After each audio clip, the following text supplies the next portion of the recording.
هالسنة رمضاننا برد، مدام برد نبي أشياء حلوة تدفي البطن. بهاراتي أنا أول شيء عندي شرايح الريش، أوكي، شوية فلفل أسود، شوية كزبرة، هذه راح تكون بقاعة الجدر، راح أحمرهم تشويحة خفيفة. عندي عيش مصري، عندي دبس الفليفله اللي انا اسويه، معجون طماط، عندي ليمون، عندي دبس الرمان، عندي نفس البهارات اللي انا شوحت فيه اللحم. اهم شيء بهالاكله هذه كرفس وزائد بصل. هذه البهارات اللي شوحت فيها اللحم. شوف ايش حالاته، شوفوا اللون ايش حالاته. انا ما حطيت زيت، لما اشرب الدولمه راح احط زيت. اهم شيء عندي البصله تكون فلقه واحده كذي، شوفوها مدوره مو كلها، وناخذها.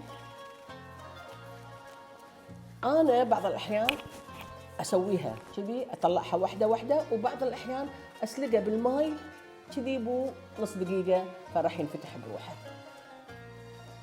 ما نكرسه كله.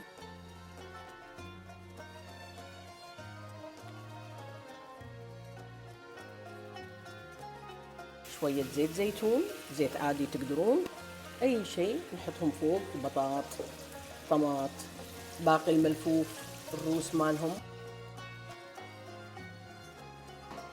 راح تشوفون الجدر متروس، نعم، بس كله راح يذوب الحين.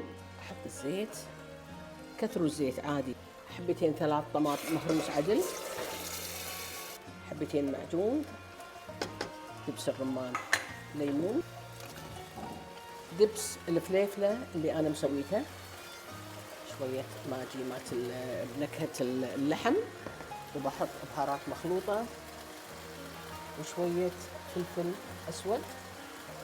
ننطر بس يغلي راح احطه على هذا، نحطه اول دقيقتين يغلي على نار هادئه، على نار قويه، وبعدين نخليه على نار خفيفه لمده ساعة ساعة ونص. أحط ورق الزبدة مبللة ماي الصحن، أحط الغطا ونقول له مع السلامة، ويالكم يالكم الوحش عبا.